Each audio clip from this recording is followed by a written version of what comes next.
Walking sticks. If you're not used to hiking, then you probably don't see the value of these things. But trust me, when you're carrying, I have a messenger pack on me now, but with a full backpack, both straps in, 30 pounds, 40 pounds, after about 2 to 3 hours, it gets to be, because of the weight pulling you this way, most people will sit this way. And walking this way with no support will usually cause problems in the low back or shoulders sooner or later. So that's why it's important to have some kind of support to balance things out. And usually it's the way you use these things, first off, to get them on. You can see that usually most of them have straps. I like the cork handles because I think they absorb sweat better. Usually you just put your hand through the strap and then bring down and choke the strap around or between the hand and the handle.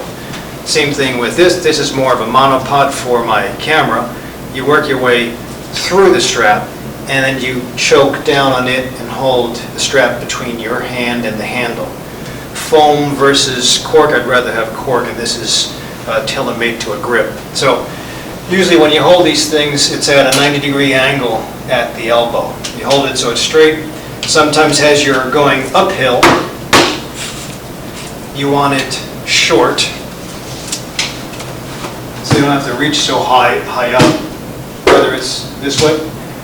And when you're going downhill, you actually want it longer than usual to take your first step in a downhill position to reach forward. So for this case, I'm going to show you what I usually do and how to balance all these things. Again, the idea is that you have an extra support, whether it's an extra arm or an extra leg. The bottom line is that you want this to catch you when you are about to slip.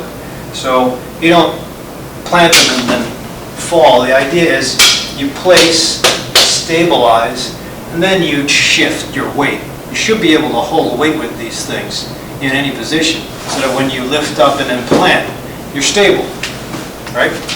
So whether it's in front, on the side,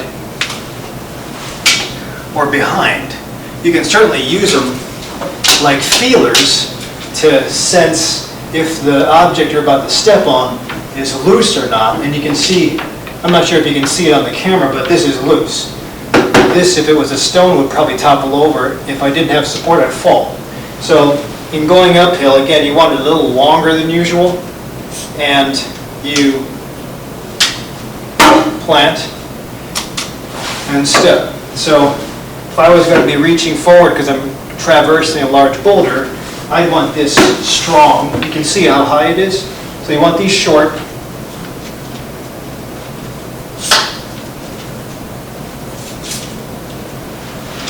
You want it stable. Transfer weight.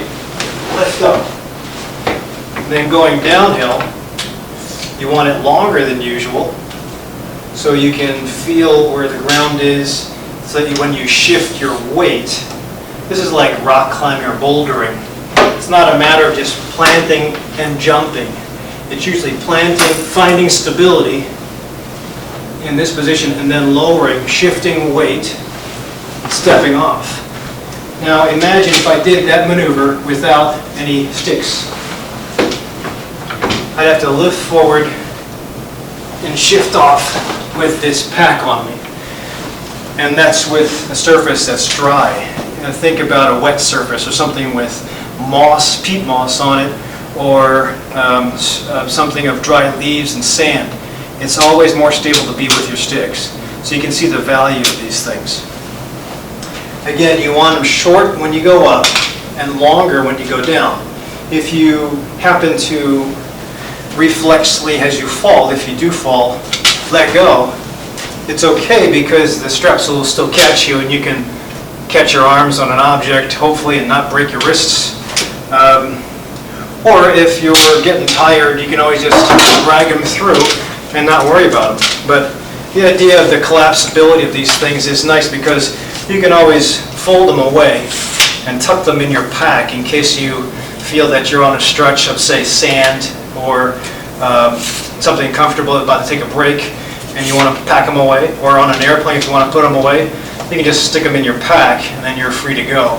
So I think these are invaluable as far as giving you support after an endurance hike, or giving you support with an offset weight, or giving you support if you sprain an ankle. And that's the final thing I'll make mention of is, God forbid, you're on a hike in a remote area, you've traversed ridges and canyons, and then you sprain your ankle. These are great splints for you to make it through. Even though you don't use them, or you might not need them, somebody else might need them. So lightweight because they're hollow aluminum, easy to transport, good stability, good grip even in snow or rain. You can change the baskets or change the points and cushions depending on the surface that you're traversing.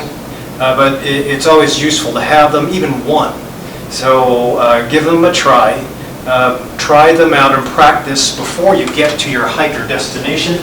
Again, I think you can actually do exercises with these things so you get used to the handle, get used to how to rely on and trust your support when you use these things as extensions of your hands.